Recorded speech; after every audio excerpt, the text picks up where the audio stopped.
प्रातःकाल आँख खुलते ही एक दिव्य आत्मा से साक्षात्कार करने का दुर्लभतम अवसर है वह प्राप्त हो जाता है। चिंतन की धारा उभर कर सामने आती है। क्या बात है, आज प्रातःकाल ये महान विभूति अपने आप ही दर्शन देने के लिए कैसे पधार गई है। क्या जीवन के अंदर कोई नया मोड़ है, वह आने वाला है क्या। इस तरह की विचारधाराएं अपने आप ही दिमाग और दिल को प्रकंपित और झंकृत करना प्रारंभ कर देती है। जब मैं अपने आप को ध्यान अवस्था में अवस्थित करना प्रारंभ कर देता हूँ, वह दिव्य आत्मा की आकृति मेरे आँखों के सामने चारों तरफ अपने आप ही मेरे को घूमती हुई नजर आने प्रारंभ हो जाती है। उस चेहरे की देदीप्यमानता देखकर मेरे भीतर के अंदर फिर चिंतन की नई धारा उभर कर सामने आती है। क्या इस महापुरुष की तरह मैं भी अपने जीवन को देदीप्यमान बनाने में सफलता प्राप्त कर सकता हूँ क्या। भीतर से समाधान भी प्रस्तुत होना प्रारंभ हो जाता है। हाँ, जब तुम इस महापुरुषों के आदर्शों को अपने जीवन में अवतरित करना प्रारंभ कर दोगे, अवश्य ही तुम्हारा जीवन इसी महापुरुष की तरह और ज़्यादा देदीप्यमान बनना प्रारंभ हो सकता है। इसके लिए बलिदान करना पड़ेगा। ध्यान, योग, साधना, मंत्र शक्ति, स्वाध्याय की तरफ अपने चरणों को मजबूती के साथ और ज़्यादा तीव्र गति के साथ गतिशील बनाना प्रारंभ करना होगा। तब ही इस महापुरुष की आत्मा है वह तेरे जीवन को और ज़्यादा प्रकाशवान, धृतिवान, शक्तिवान, भक्तिवान बनाने की ओर अग्रसर करने में महत्वपूर्ण भूमिका अदा करना प्रारंभ कर सकता है। जब मैं ध्यान अवस्था में अपने आप को अवस्थित करता हूँ, उस दिव्य पुरुष का उड़ता हुआ हाथ है वह मेरे को और ज़्यादा प्रेरणा प्रदान करना प्रारंभ कर देता है। हाथ की रेखाएं देखकर मेरे को अपने हाथों की रेखाओं का स्मरण होना प्रारंभ हो जाता है। क्या इस दिव्य पुरुष के हाथों के अंदर ऐसा कोई चमत्कार है जो ऊपर उड़ते ही सबके जीवन को एक नई शांति का संदेश प्रदान करने वाला बन जाता है। मैं भी अपने जीवन के अंदर इसी तरह की साधना को अपने जीवन में अवतरित करके अपने हाथ में भी नई शक्ति का संचरण करना प्रारंभ कर सकता हूँ। वह महापुरुष आचार्य तुलसी के रूप के अंदर जब उभर कर स्पष्टता के सामने आना प्रारंभ होता है, तब मेरा मस्तक है वह अपने आप ही नतमस्तक होना प्रारंभ हो जाता है। मेरे को ध्यान करने के अंदर आज बहुत ही ज़्यादा आनंद की अनुभूति होनी प्रारंभ हो जाती है। जब ध्यान का महान उपक्रम है यह पूरा हो जाता है, उस महापुरुष की प्रेरणा से मैं अपने आप को स्वाध्याय की धारा के अंदर आगे बढ़ाना प्रारंभ कर देता हूँ। जब मैं स्वाध्याय की ओर अग्रसर होता हूँ, तब उस महापुरुष की आँखों के अंदर मेरे को एक नई चमक और दमक है वह भी अपने आप ही नज़र आनी प्रारंभ हो जाती है। यूँ लगता है स्वाध्याय को देखकर उनका मन है वह बहुत ही ज़्यादा प्रसन्न चित्त होना प्रारंभ हो जाता है।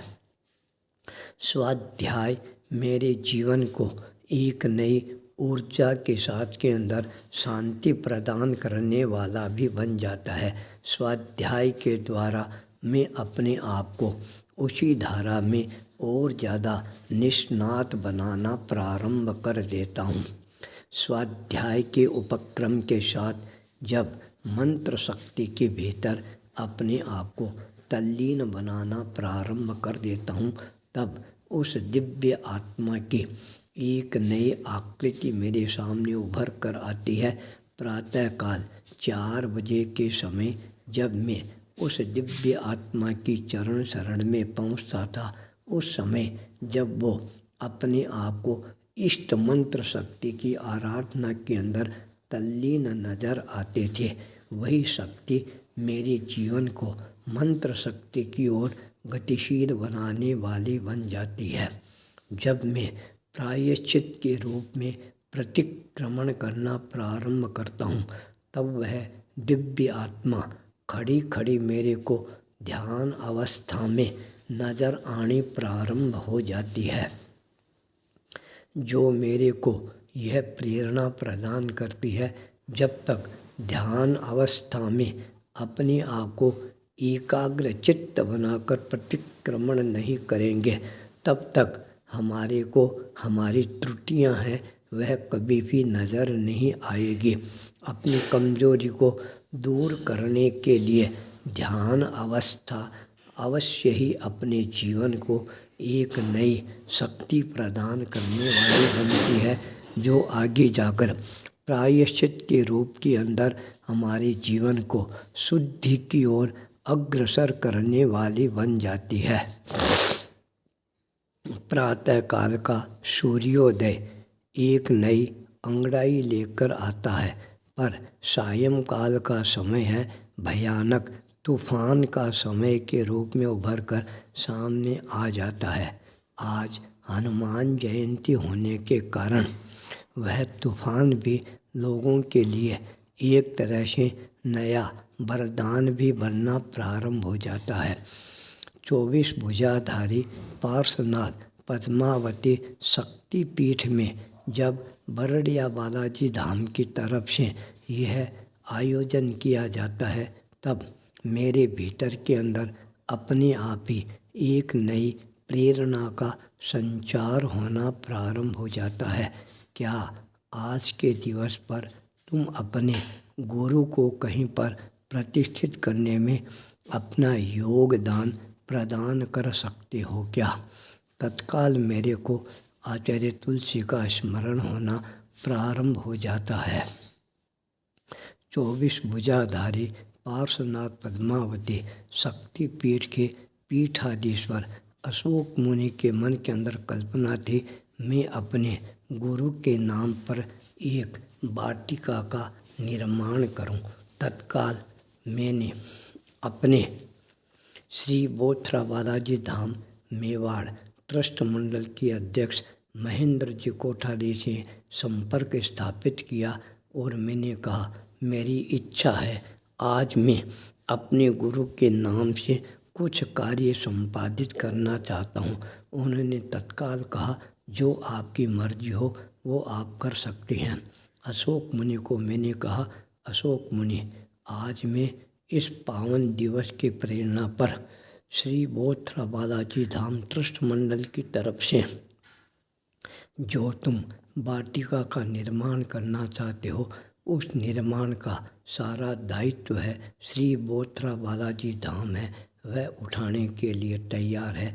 और तत्काल जितनी राशि उन्होंने कहा था वह राशि उनके खाते के अंदर जमा करा दी जाती है और वह कार्य अति शीघ्र है, वह भी प्रारंभ हो जाएगा, जो आज मेरे जीवन के लिए एक नया अवसर प्रदान करने वाला बन गया है। मेरी यात्रा, मेरे अनुभव, यह मेरे जीवन के लिए एक नया प्रेरणा प्रदान करने वाला महान स्रोत के रूप में उभर कर सामने आया है। इसलिए प्रतिदिन कोई न कोई नया अनुभव है, वह मेरे जीवन में अपने आप ही साक्षात रूप से होना प्रारंभ हो जाता है।